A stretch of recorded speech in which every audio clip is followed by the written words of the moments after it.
So today I was planning to make some noodles to test out some upcoming ideas that I had for some videos for the channel, but when I got to the studio I realized that I had run out of sodium carbonate. So I figured this would be a good opportunity to show you guys how I actually make Kansui these days from baking soda. It's a lot quicker and easier than using an oven, and it works just as well. So basically we're doing the exact same thing science-wise. We're going to be applying heat to baking soda, which is sodium bicarbonate, and turning this into sodium carbonate. In past videos, I had done this in an oven, baking this at 250 degrees Fahrenheit for 1 hour. But since I made those videos, I've learned that you can do pretty much exactly the same thing in a frying pan on the stove, and it takes a fraction of the time. So I'm going to weigh out some baking soda here, and the reason you want to do this is because it makes it very easy to see if you did this correctly. I'm going to weigh out 200 grams of baking soda and then just get this into a dry frying pan. So I'm just going to heat this on medium heat for about 10 minutes or so, and I'm going to stir this every once in a while to make sure it's getting heated evenly.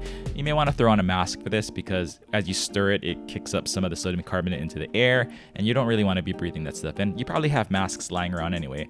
As the baking soda heats, you'll notice that the texture changes. It becomes finer and less gritty, and you'll also see spots where it kind of looks like the baking soda is boiling and it's releasing gas. If you're seeing that, that's a good sign. So I'm just going to keep this on the stove, mixing it every once in a while to make sure that the baking soda is getting evenly heated. And around 10 minutes, if I'm not seeing too many of those bubble gas things anymore, I take this off the stove and I weigh the final yield. If done correctly, you should have lost about 1/3 the weight of the baking soda. So I started with 200 grams and I'm left with 130 grams of sodium carbonate. So right where I want it to be.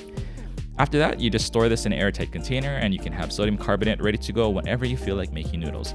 If you're looking for noodle recipes, I have a full playlist which I'll link up in the description below. Thank you guys all so much for watching and for all the support. Sorry for the hiatus, it went on a little bit longer than I expected, but I'll be back to making ramen very soon.